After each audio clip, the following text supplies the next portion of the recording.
Welcome to Unit 2 for Lab.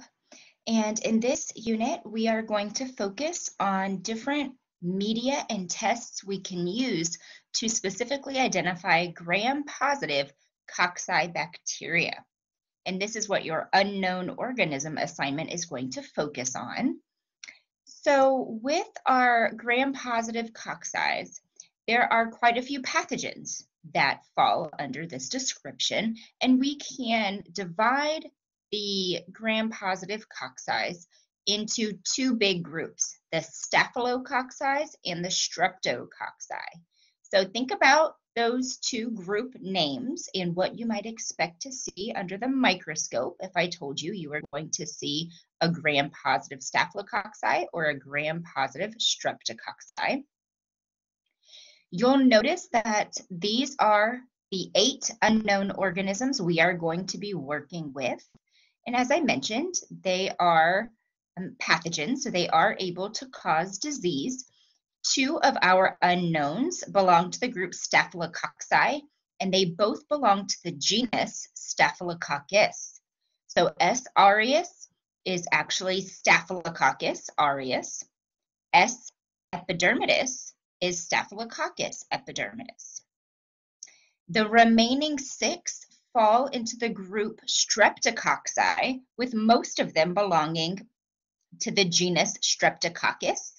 So on the right-hand side, anything that you see with a capital S stands for Streptococcus.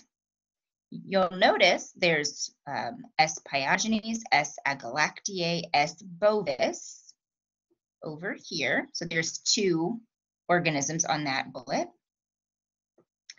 And then S. pneumoniae and S. sanguinis.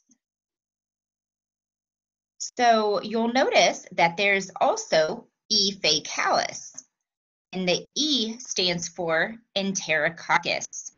This organism used to belong to the genus Streptococcus, but as we learned more about the organism, we found it had less in common with the Streptococcus organisms, and so it was renamed and moved to the genus Enterococcus. So let's go back to that question I posed a moment ago about what you would expect to see if you observed both groups under a microscope. Well, if you had just done the gram stain, all cells would be purple. So you would observe purple cells. They're cocci, which means they will be circular. And then the staphylo and strepto give you an extra piece of information. Remember, strepto and staphylo refer to the arrangements that you may see the cells in under the microscope. So streptococcus means you'll see circular cells arranged in chains, like you see here on the left.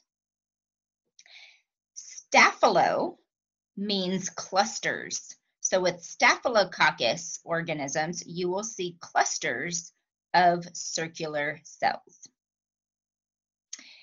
Now, on a small side note, there are a couple of these unknowns that fall into the streptococci group that tend to form more diplo arrangements. Okay, just kind of FYI, but most of them that are in the streptococci group will form the chains of circular cells. All right, so this first unit is going to be, again, all about different media and tests to help us first determine which group the unknown organisms fall into, staphylococci or streptococci, and then how we can figure out exactly which organism we would be dealing with. So stay tuned for that.